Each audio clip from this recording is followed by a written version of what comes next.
Hey, good evening. I know this is kind of different for what I do, but this was a topic that I really felt needed to be discussed. If you're here in the chat, go ahead and give me a 5x5. Let me know that you're alive, and let me know that you can hear me too. And while we're waiting, I'm going to go ahead and throw a poll up here because this is very important to the conversation. It's very pertinent. Let's see how this works. Boom. So there's the poll. Where do rights come from? Oh, I think I need to edit that, don't I? Oh, we'll just leave it. Society's not supposed to be there. You see, society's one of the choices. So the reason why I decided to do this stream is because there's a movement, it seems, in the country of people saying that rights do not come from God, they come from the government. This is very disconcerting to me because I was raised in an era where they taught social studies and civics, and we learned about why things are the way they are in our government. And and you might think that it's mostly liberals saying this. I mean, we all heard had a congressman in a hearing say rights come from the government, not God.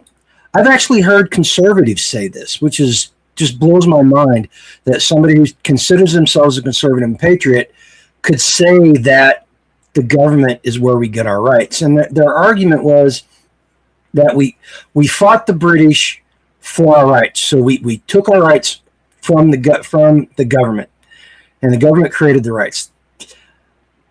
I can kind of understand where somebody would be confused on that and not being able to speak clearly or work through it clearly. And that's what this whole discussion is about. Because at the very heart of this discussion is a simple but consequential question. Where do human rights come from? Because if rights originate from government, then government can redefine them, it can limit them, or it can remove them altogether. If rights come from God, on the other hand, then the government's role is not to create rights, but to recognize and protect those rights that already exist. And the answer to this question shapes how our understanding of law, authority, liberty, justice, and the proper limits of political power. And those right there, those understanding law, authority, liberty, justice, and proper limits of power, those five things are fundamental to our society. And if people do not understand those five things, or where they come from and what shapes them, then we can see things go sideways in a heartbeat. So let's get into this. This video or this live stream is basically an introduction to what we're going to talk about, because there's some groundwork I need to lay for people to understand where I'm coming from. All right. Before we get into that, there's one thing I want to say.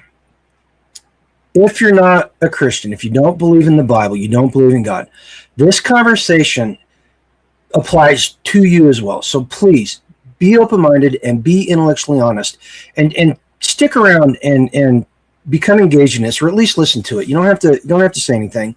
I am not an apologetic. I am a believer. I profess my faith openly. I am not an apologetic. I am not here to debate anybody.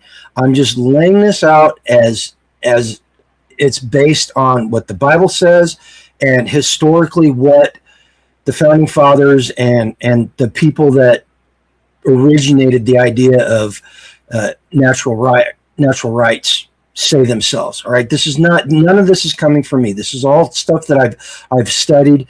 And speaking of studies, this entire thing started out as a Bible study. What I'm going to talk about over the next 6, 8, maybe even 12 sessions, live streams, came from a Bible study that I originated for my men's Bible study group. And I want to develop it. I'm going to use this as a chance to share the information with people that might not hear it, as well as develop it, because I'd kind of like to hone it and get it out there into the general public. All right. So with that said, let's go ahead and get started. All right. So the name of this series is, or not the name, but the meaning of it, or the thesis behind it, is Natural Rights, Moral Law, and the Upright Citizen. So the purpose of this video series is going to be three things. Number one, it's going to understand what the Bible actually says and what it means, because if we assert that natural rights come from God and the Constitution expounds those rights, they're unalienable, then we have to understand what it says and what it means. The second thing is we need to understand how the Bible lays the groundwork for the ideas that eventually became natural law. And the third thing is to understand how those biblical truths shape a constitutional worldview. And as it says right there, this is not a political rally. It started out as a Bible study. I'm going to try to turn it into something a little bit more than that. But it's going to talk about what we believe about God, man, and morality, and how that affects how we think about law, authority, and freedom. More importantly, liberty, because as I always say, liberty is freedom tempered by morals and ethics. All right. So, and you'll have to pardon me. I've got notes going on here. As you can see, I'm reading my notes here. So, the first thing, let's talk about understanding Scripture clearly. So there are 5 things here that the Bible does. It's not just a bunch of random verses put together.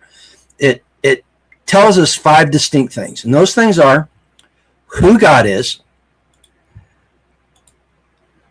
what man is, what justice is, what authority is, and what responsibility looks like. And that's kind of that responsibility word, that's something that a lot of people don't like talking about that, but we're going to talk about it. And here's the reason why. Here's the reason why these things are important to this conversation. Because if we get these 5 things wrong, everything else will be wrong too. If we misunderstand human nature, we'll misunderstand the law. If we misunderstand sin, we'll misunderstand justice. And if we misunderstand authority, we'll misunderstand the government. So we have to start with Scripture. If we take the stance that our natural rights come from God, then we have to have this discussion. All right. The second thing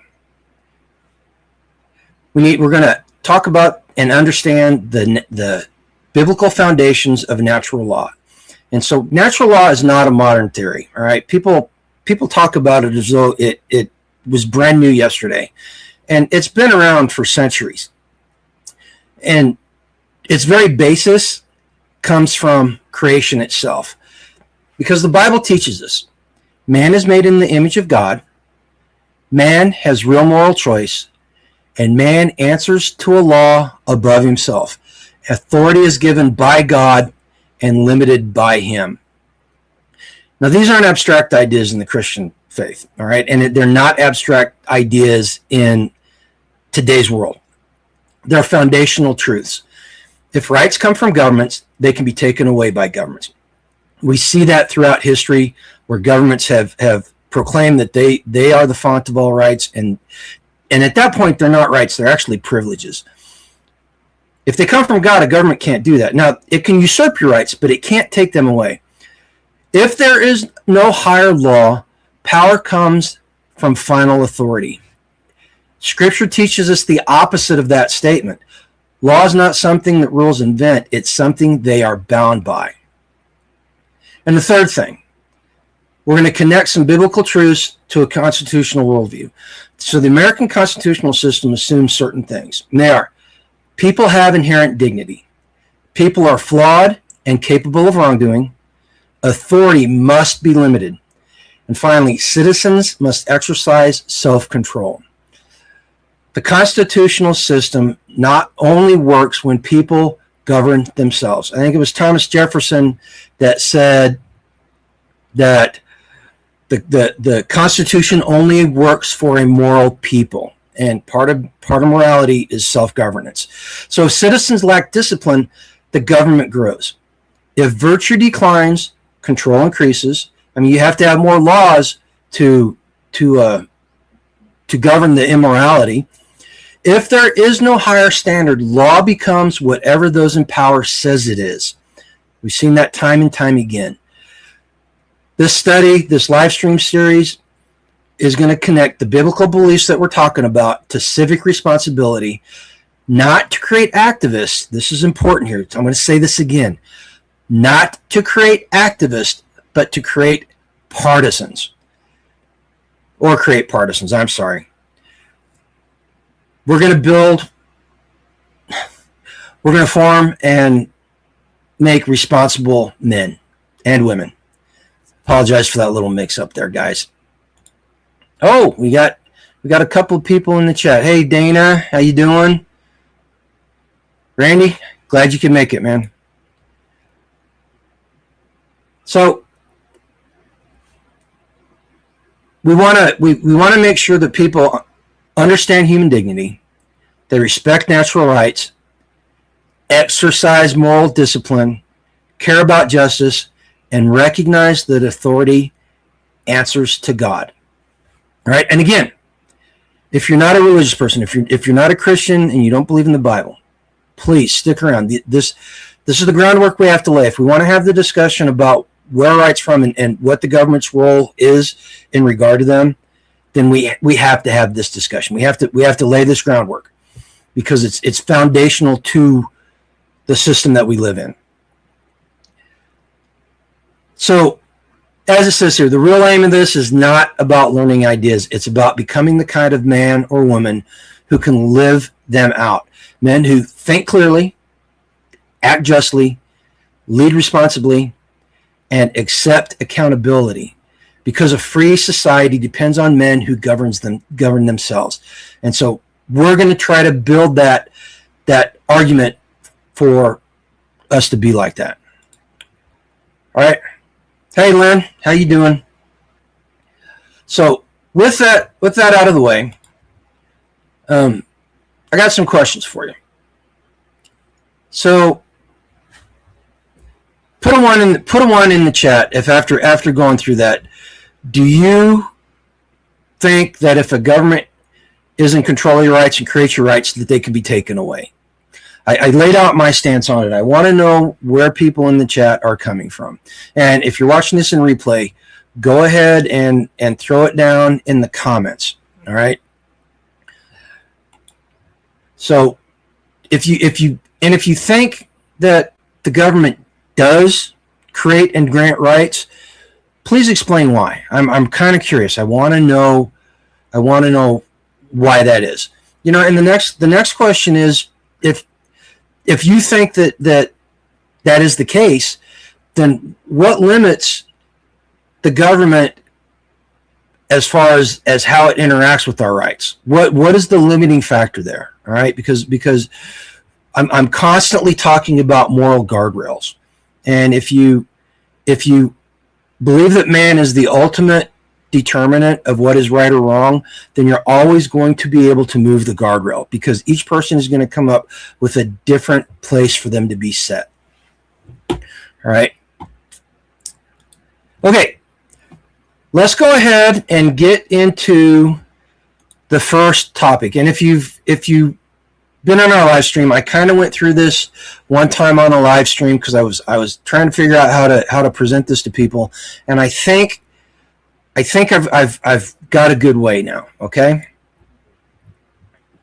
Oh, they can punish us. They can punish us regardless of it's just or not, and we see that on a regular basis. Not only in places that have verifiable dictatorships. We've seen it here in the United States. And this is the reason why. And the fact that we see it here in the United States is exactly why we need to have this conversation, because there are people out there that do not believe that our rights come from God. They think they originate from the government. All right. So let's get into. Going to call it session 1. All right. Let me bring this back up so you guys can see this. Boom. Well, there we go. Oh, let's make it a little bit bigger so you guys can see this.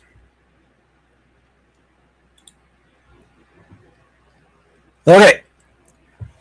So the first thing we need to talk about is man is created in the image of God. And this is foundational to natural rights.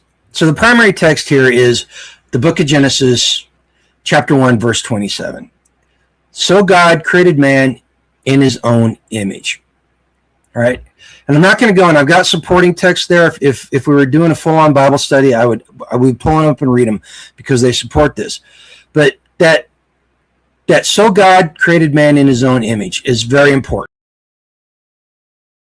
Put me back in. Okay, why is man being created in the image of God important? First off, we need to understand what that means. Because a lot of people will say, well, we're created in the image of God so that he looks like a human. That's not what it means.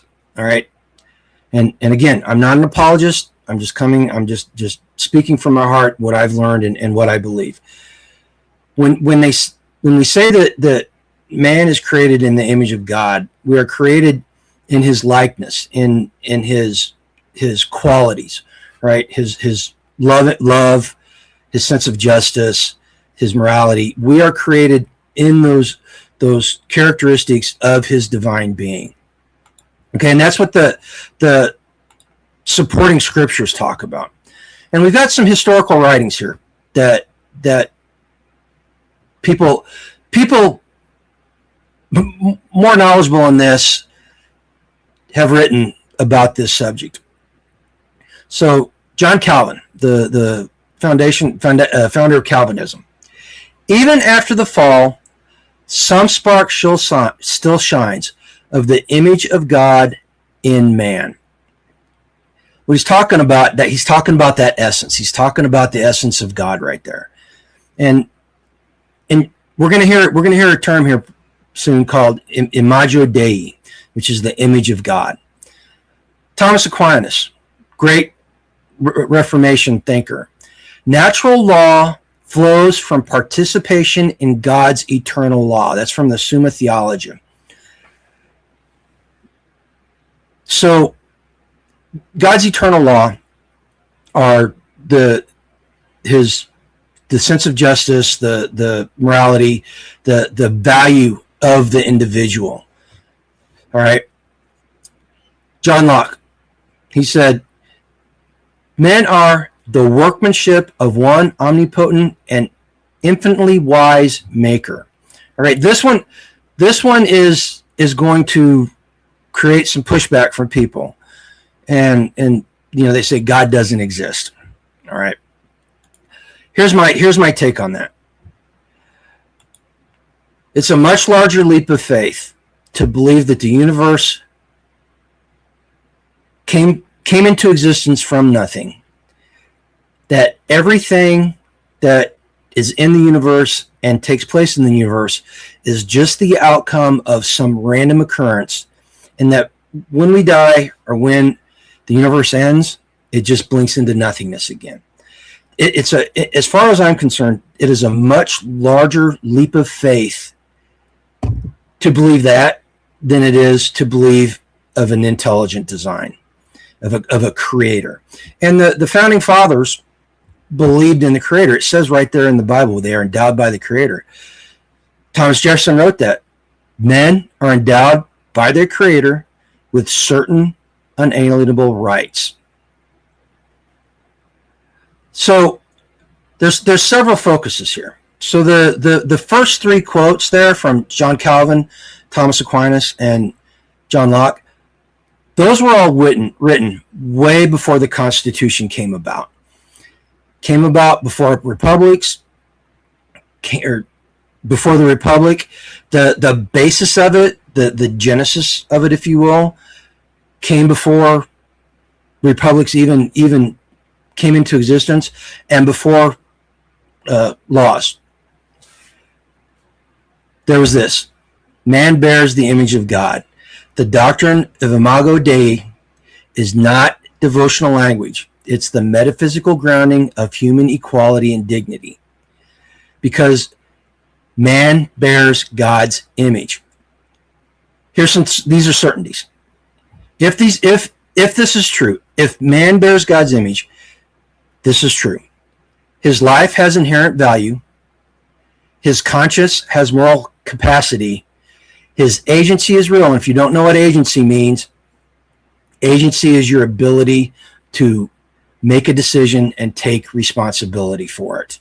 That, again, there's that word, responsibility. You have the ability and the wherewithal to do that. And finally, his dignity is intrinsic. So Genesis 9:6 ties the prohibition of murder to the image of God, not to citizenship. Genesis. Well, you know what? Let's do this. Let's see what Genesis 9:6 actually says. Okay, Genesis 9:6. Whoever sheds human blood, by humans shall their blood be shed. For in the image of God has God made mankind. All right, it's pretty simple there. Now, here's what that means. Human dignity is not conferred by the government. Let me pull up my notes again for you guys so that you guys can read what I'm going through here. Human dignity is not conferred by government.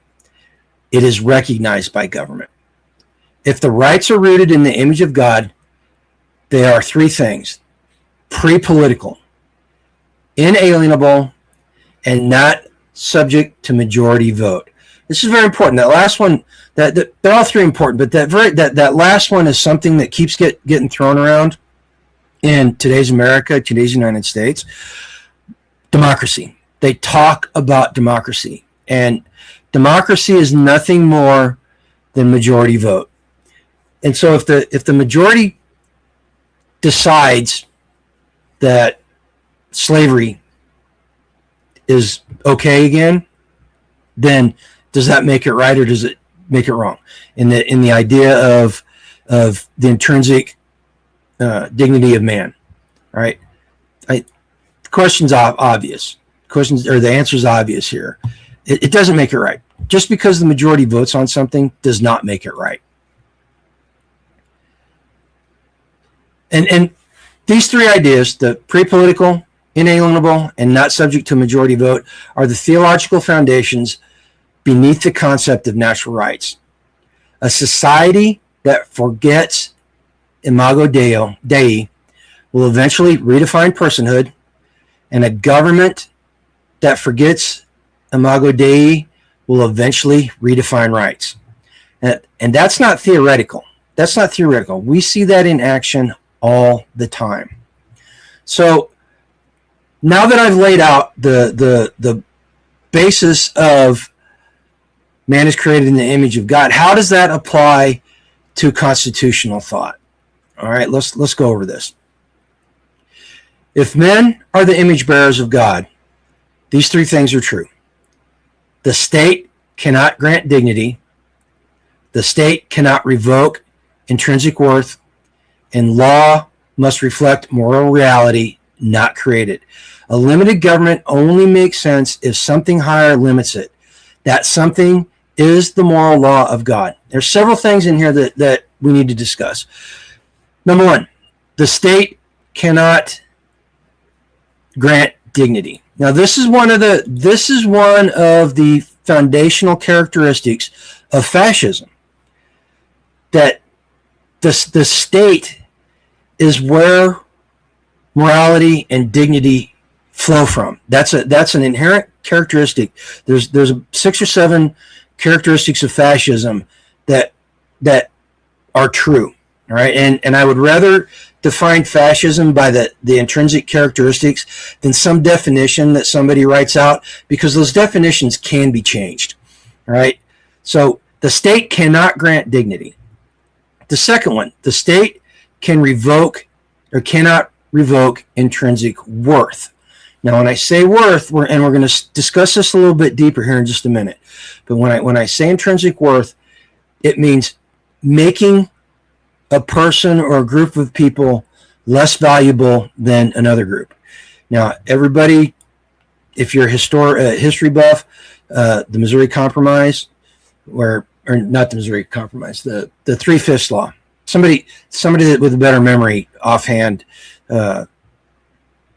put down where that came from. But basically it said that in the southern states that a slave was worth 3/5 of a person instead of a whole person as far as representation goes, because they to the slave owners they were intrinsically less valuable than a non-slave. All right. And finally, the law must reflect moral reality, not create it. This is a huge problem. This is a huge problem in the United States right now, because just and legal, moral and legal are two separate issues. All right. And our laws are supposed to be based on morality and justice as defined by our natural rights, but people have decided to usurp that and say, no, it's not coming from that. 3/5 in the Constitution. Okay, there you go. I knew when I said that I got it wrong, and I appreciate you clarifying that. Again, I'm not an apologist here, guys. I'm going to make mistakes. I'm trying to pull stuff off the top of my head. This is actually a new thing for me, trying to share this information, and I'm trying to do the best I can here. So thank you very much, Leonard. So again, limited governments only make sense if there's a higher limit, that something is the moral law of God. And that goes back to what I said earlier about moving the goalpost. If man is the final arbiter, if you personally are the final arbitrator of what is right or wrong, what is just and moral, then you will always be able to find justification to move the goalposts. And we see that all the time. We see it all the time from our government officials and people that are espousing certain ideologies. They always move the goalposts when the outcome does not suit them. All right. Now, we got some discussion points here. So the first one is, hang on a second. Let me pull my notes up. There they are. There they are. So where do modern systems treat dignity as conditional? So modern systems, when we say modern systems, we're talking about the legal system, economic, political, social, society. So modern systems often claim that all people possess equal dignity, but in practice, that dignity is frequently treated as something earned, granted, or revoked based on certain factors. All right. So here's some examples. So economic utility. People are valued primarily for what they produce, earn, or contribute economically. This is a double-edged sword here. You might think that I'm speaking about liberals when I talk about this stuff. How many people, and I'm guilty of this. How many people talk about the parasites in our society?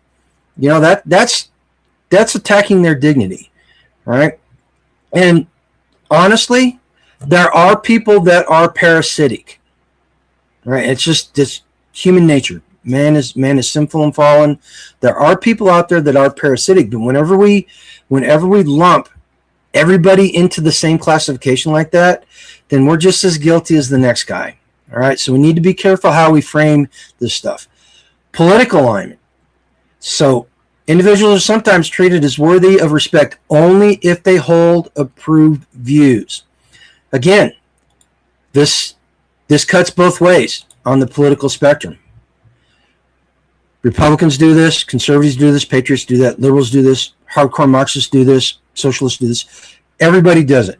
Again, this is because we are sinful in our nature, and we should strive to be better. Now, I'm going to say this, and this is me personally talking here. I'm not saying this as a religious standpoint or anything.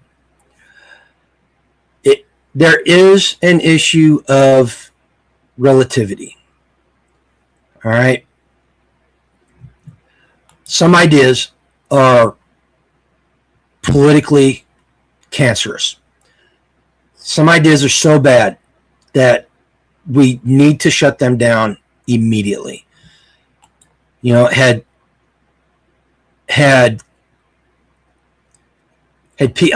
is such an easy one, and I apologize for going here. Had people in pre-World War II Germany said no, then all of the late 30s, early 40s would have played out a completely different way. Now, we don't know how they would play out, but if people en masse said no, this is not acceptable, then things would have played out a different way. Now, flip that around. Let's flip that on the opposite side, and this is my personal opinion here. People that are attacking ICE agents and trying to storm detention facilities, trying to advocate for people who have broken the law entering our country illegally, that is a view that we need to respect them as human beings, but we need to shut that type of political activity and speech down. I'm sorry. It is what it is. All right. Next thing, social status. Ooh, man, this one, you talk about Babylon. Oh my goodness. Influence, popularity, education, or class can become a measure of perceived worth.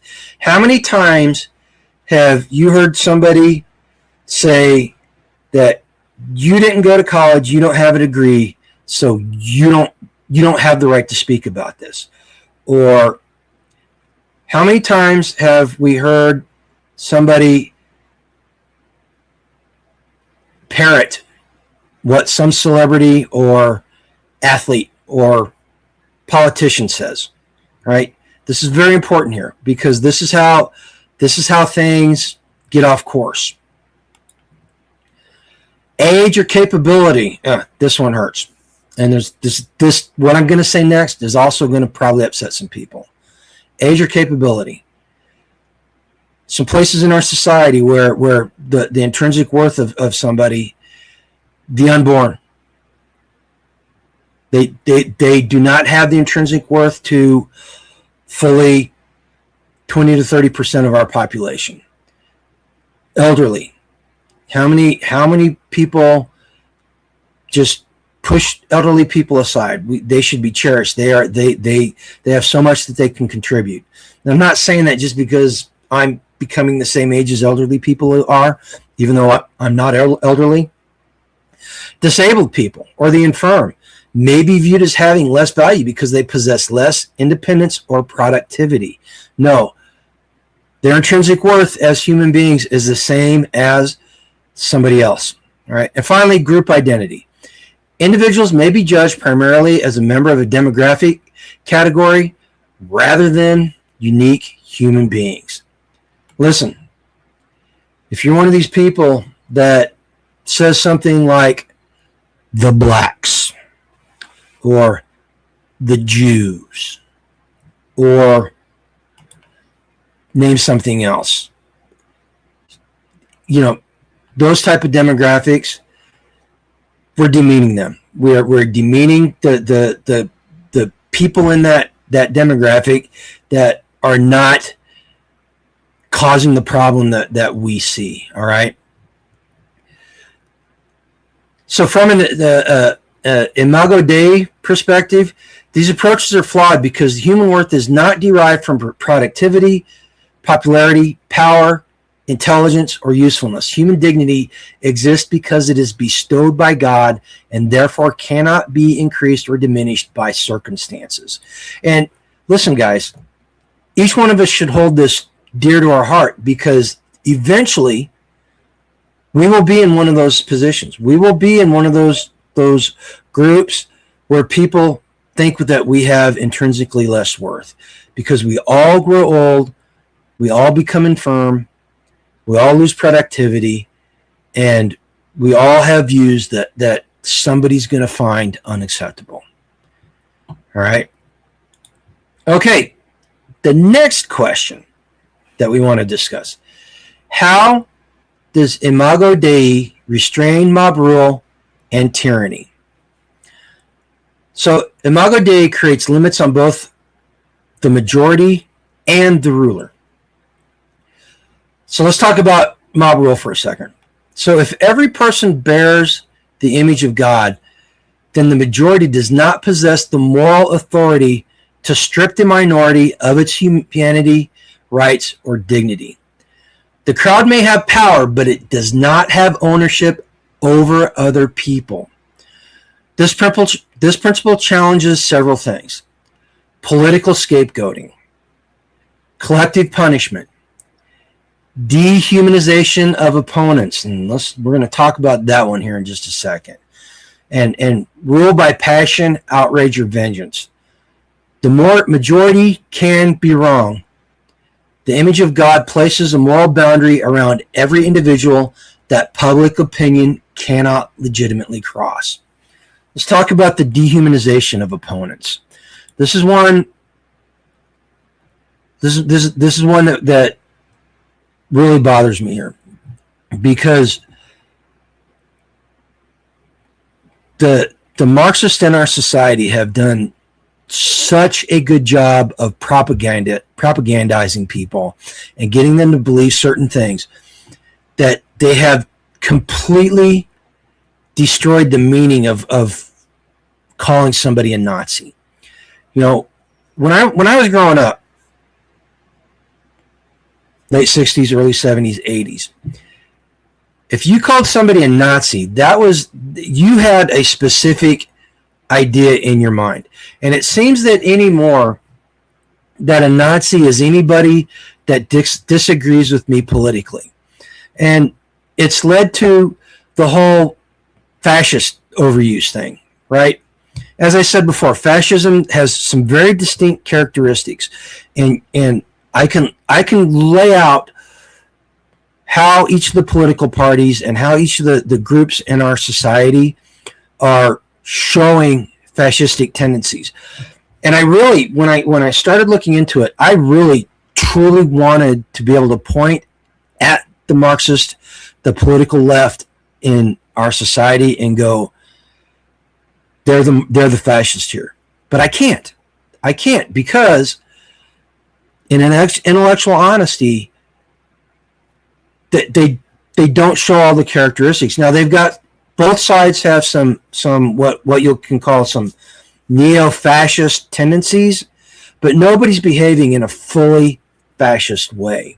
All right? And the reason I bring that up is because I'm doing the same thing. If I just categorically say they're all fascists, then I'm doing the same thing that they're doing to us. All right? And I'm trying to sway people in their beliefs through emotions and anger. All right, you know, their passions. So it's something that we need to guard against. You know, and again, political scapegoating. You know, the Armenian genocide came straight out of the Turkish government scapegoating the Armenians for all the problems because they were politically what's the word I'm looking for? They were politically inconvenient for Turkish the people that were ruling Turkey at the time, and we see it throughout history. All right, we see it. The West is scapegoated for the problems that militarism in Japan created. The working class is scapegoated for or not the working class, the middle class, the business owner class is scapegoated for all the problems that were inherent in communist Russia. We see it all throughout history. So we need to make sure that we're guarding against it.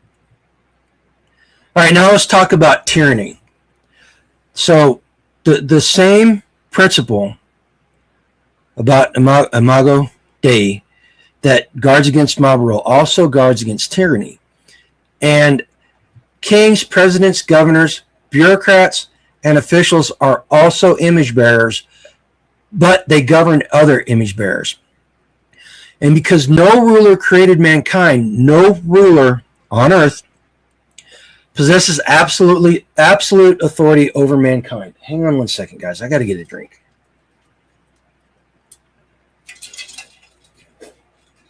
So this idea that this doctrine that flows from this, that no ruler possesses absolute authority over mankind, it contributes to such ideas as limited government, equality before the law, natural rights, moral accountability of rulers. And I probably, after we're done with this, we probably ought to look into moral accountability of rulers, because that's a big one here.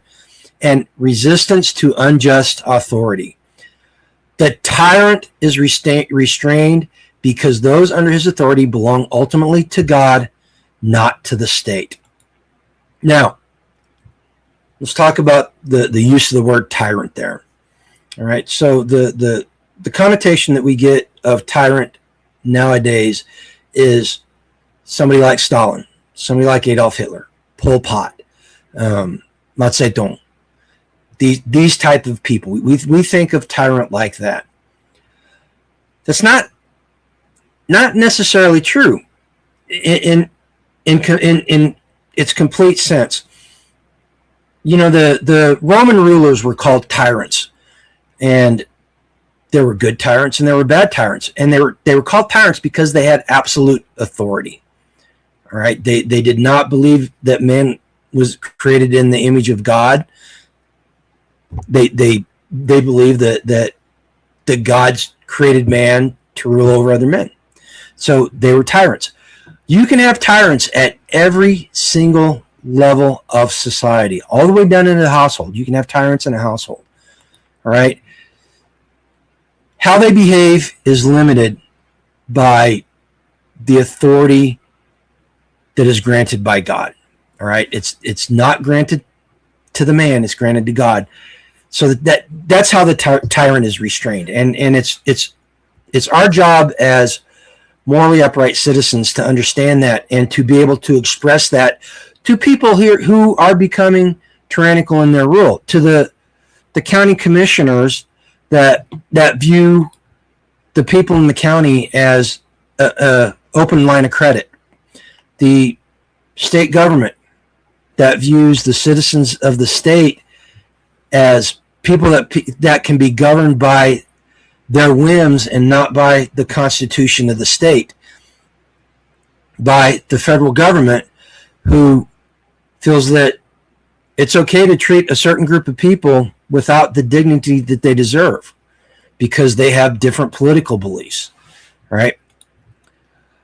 Okay, the third one. If every man bears God's image, how should that affect civic engagement? So at this point, civic engagement becomes neither blind obedience nor blind hostility.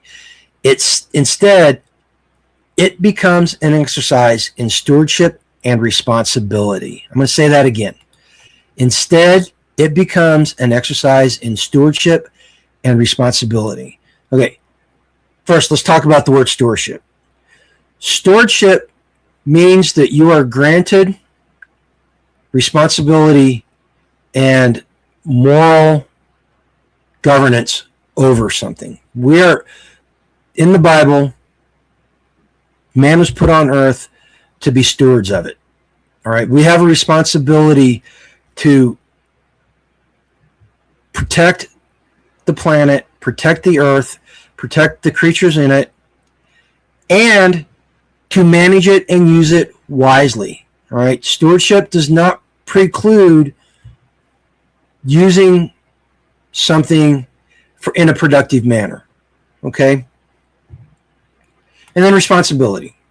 Responsibility just means that you take moral ownership of what you are doing, what you're saying, how you're acting. Right? So a Christian, again, you don't have to be a Christian to have this apply to you. But from a Christian standpoint, since that's where we're coming from in this discussion, a Christian informed by Imago Dei should speak truthfully, even when disagreeing. You know, how many times have we been told that, hey, it's okay to do that little white lie? All right. Might save somebody's feelings, but we should not do it as a matter of habit. We should refuse to dehumanize our political opponents. Again, once you start dehumanizing them, that opens the door for taking away their rights and punishing them, if you will, for their beliefs. We should defend justice consistently, not only when it benefits his side. Okay, here's a prime example of this. So if you guys haven't been following, so Paterson, New Jersey has given itself a new unofficial name. They're calling themselves Little Palestine. And it's becoming like Dearborn, Michigan, right? And there's a lot of conservatives and patriots that are very upset about this. I've seen discussions about it online where people are very upset about this. To be intellectually honest, if they're not breaking any laws, then there's nothing that can be done or should be done about them wanting to call themselves Little Palestine and having all the stores having the Arabic lettering on it and stuff. There's nothing illegal about that. Now, if they start breaking laws, if they start placing Sharia law above the Constitution or above American law jurisprudence, there's an issue there. Then that's a completely new discussion, right? But we defend justice consistently. This is why the Larry Flint versus the United States versus Larry Flint, the guy that did Hustler. Now that I'm older and I'm more mature. I'm more mature. Let's just put it that way.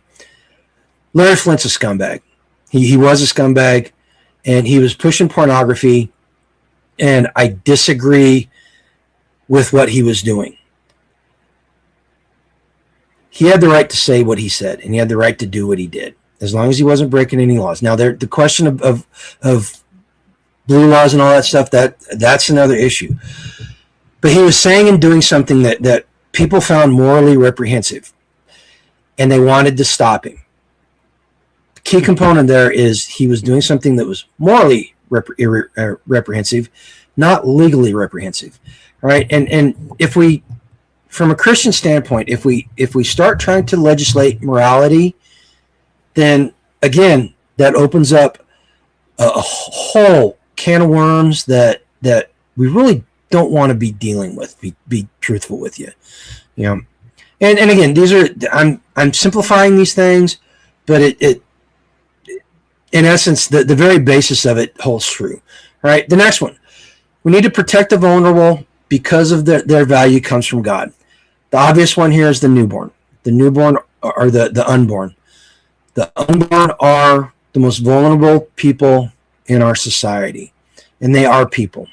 This is why again, the dehumanization, the inability for pro-abortion people to call them fetuses or babies. You know, the word fetus is literally, I know this because I took Latin. The word fetus is literally taken from the Latin word fetus, meaning offspring, right? So once they found out that that's what it meant. They stopped using the word fetus. They started calling it a clump of cells or something different. All right. So we can see where the dehumanization leads. We dehumanize them, and then we're able to attack and hurt the most vulnerable in our society. And I use the unborn because it's the easiest example. But it holds true for a whole slew of people. All right. The next one. The Christian man or woman holds leaders accountable without treating them as enemies to be destroyed. Oh my goodness. Okay. Here's the deal. People will say the church is full of hypocrites, and after saying that line that we hold leaders accountable without treating them as enemies to be destroyed, I'm going to say yes, it is. There's always room for one more, because I am one of the reasons why I had to step away from local politics here in Northeast Kansas was because I had gotten to the point where I was thinking like that, and I was saying stuff like that. I know it's wrong. I'm trying not to do that again. This is why I stepped away. I still think that these people are reprehensible. I think that they are morally repulsive people, but I don't want to destroy them. All right. I want them out of local politics. I want to put somebody that's more like-minded in their place. At one point in time, I wanted to destroy them. I wanted them run out of town and made pariahs in the community. I don't want to do that. I don't hold that stance anymore because of this study. The next one, and the final one in this. We participate in public life because neighbors are image bearers whose well-being matters. Guys, this speaks directly to what I talk about building community. All right? The well-being of your neighbors matters. You should get out and you should get to know them. Because here's the deal. If you don't get out to meet people and get to know people, hey, Zach, what's up? If you don't get out and you don't get to know people on a personal basis, it makes misunderstandings and it makes bad things more likely. We've got a neighbor. I talked about the dog attack. My relationship with that family up the road started with them, the husband, posting on Facebook that he was going to kill my dog because when I've told the story, when she was a puppy, she went up there, and my first conversation with him is, why would you post that? Took her up there so he could see her and get to know her. Didn't do any good. Their dogs, I had to chase their dogs off again today. I didn't have a gun with me, so I was not able to take care of the problem. But that's how that relationship started. Now, on the other hand, neighbor Chris, the neighbors down the road, we're not close friends or anything, but they know who I am. I know who they are. I know a little bit about them, and I want their well-being top priority. If something happens, SHTF, austere times, whatever you want to call it, without rule of law, their well-being is important to me, because if they're taken care of in some sort of manner before the fact, then I have to deal with them after the fact, right? And as a Christian, this is going to upset some people that are here from the prepper world. If you're one of these people that says, I'm chasing everybody away that comes to my gate, then you're probably not the most Christian view. And I used to hold that view. I used to hold it until I started digging into it, and I started looking at things like this. As a Christian, and even if you're not a Christian, you should feel the moral responsibility to help your neighbors as best you can. Now, I'm not saying take them into raise, but you should have a contingency plan for helping your neighbors in some sort of way and helping them become more self-sufficient. And again, if you do it before something happens, you don't have to do it after it happens. I've got the neighbor down the road is planting the second year that they planted a garden. praise the Lord. Seriously, they're taking steps. All right. So your neighbor's well-being matters. And when you behave this way, if you speak truthfully even when disagreeing, if you refuse to dehumanize your political opponents, if you defend justice consistently, not only when it benefits you, if you protect the vulnerable because their value comes from God, if you hold leaders accountable without treating them like enemies to be destroyed, and you participate in public life because your neighbor's well-being matters, this will create tension, and it's often difficult to maintain. So as a Christian, or I'm just going to say a morally upright person, you should be able to oppose bad policies while still recognizing the humanity of those who support them. This is why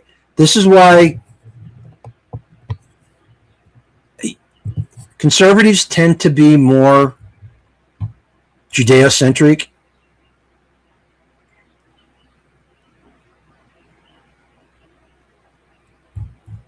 Yeah, Zach, I'm sorry that happened. Seriously, I'm sorry that happened. And you live out in the country, these things, this is the mentality of people out there. All right. But you should be able to oppose bad policies with still recognizing the humanity of the people that support them. And as I was going to say, the conservative side of the politics tend to be more Judeo-centric, and they have a closer understanding of what I'm talking about here, which is why you don't see all the death threats. You do see people from the conservative and patriot side making these comments and doing these things, but as a group, you don't see it as much as you do from the far left. All right. So, likewise, we should be able to resist injustice without becoming unjust ourselves. We run the risk of becoming the monster that we're fighting in this case. We see it time and time again. The French Revolution had some very, very legitimate moral qualms with the way things were being run in France, but it turned into the monster. In fact, it was worse than the monarch by the end of it all. Right? In practical terms, Imago Dei means that civic engagement is not merely about winning political contests. It's about treating our fellow citizens, allies, and opponents alike as people who possess inherent worth because they bear the image of God.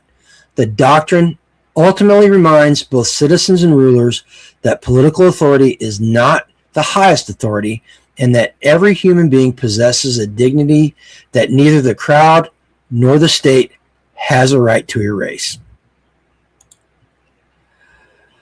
So there you go. That's the very first session in natural rights, moral law, and the upright citizen. All right. We talked about, in case you came in late, we talked about the idea that man is created in the image of God.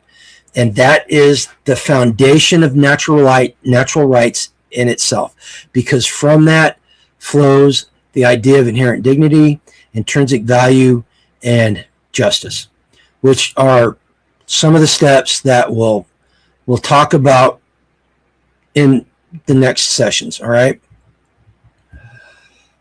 Before we go, does anybody have any questions? All right, if you got a question, go ahead and throw it up in the chat in capital letters, and I'll answer it to the best of my ability. If you made it this far, thank you very much. I hope that I made sense. I hope I was able to present this in a logical manner that was easy to be understood. And I'm sensing a pattern. Several more videos than a book. Good luck. Actually, Lynn, the idea of the book came before the videos. We did this Bible study, and my men's group was talking about it, and I made the comment. Well, actually, somebody made the comment, said this is good stuff. This is something that people really need to understand, because we need to have that conversation, especially when we've got people on the conservative and patriot side saying, no, our rights come from the government. Wow, that's a complete disconnect there. So I started developing it into something that I could produce and hopefully get into the hands of people out there that would enjoy it. Okay, I got 3 visitors that just came in. They decided that it's okay to come in the door even though it's closed. But yeah, so the book came first, and the videos are just my attempt. I'm fleshing through how I need to present this. I'm making mental notes that I'm going to write down after I'm done with this video on what changes I can make to make the presentation flow better. And hopefully by the time we get to the 6th session, or the 6th idea, that hopefully the flow is great. What are you doing? Fancy's crawling in the corner. We must have a storm coming in, because the only time she does that is when there's thunder and lightning in the distance. So yeah. Okay, guys. Speaking of books, as you can see right here over my corner, City Survival 101, the Full Spectrum Urban Preparedness Guide. Understanding inalienable rights, what they're based on, the idea of natural law, where natural law is derived from, is part of preparedness. In fact, one of the aspects, one of the 10 aspects is mental and spiritual preparedness. That's what this is. Understanding the spiritual foundation of why we believe what we believe is important. And the founding fathers were completely upfront about why they believed and why they wrote down what they did. And like I said at the beginning, Jefferson himself said the Constitution only works for moral and upright citizenry. And as Ben Franklin said, as he came out of the signing, when asked what they had done, or what they were giving the people, he said, we're giving you a republic if you can keep it. And if we don't understand what we're talking about here, we're not going to be able to keep the republic, period. All right. Well, we've been at this an hour. I appreciate everybody being here. Again, if you got anything to say, pop it down in the comments and let me know, and I'll see if I can't address it in some form, either in a comment or do another video. I have a feeling that some of the comments, people that watch this, are going to be video based, because they're more complex than something I feel like typing out. Okay. So people that showed up, thank you very much. If you want to help the channel, blah, blah, blah, affiliate links, spread shop, Amazon store, merchant gear, all that stuff. Don't forget the grumpy-acres.com is the new Full Spectrum Preparedness website. And until next time, go out and live a life done free. I hope I'm wrong, but I'm still ready. Most people think preparedness is about fear. It's not. It's about responsibility. The lights are still on, stores are still open, the systems still work, just not the way they used to. And most people don't notice the pressure until it reaches their front door. City Survival 101, the Full Spectrum Urban Preparedness Guide, isn't about panic. It's about understanding how modern systems really work and how to keep your household operating when they don't. Real-world preparedness for real-world people. No fantasy, no fear porn, just practical systems that buy you time, options, and control. Available now on Amazon in Kindle, paperback, and hardcover.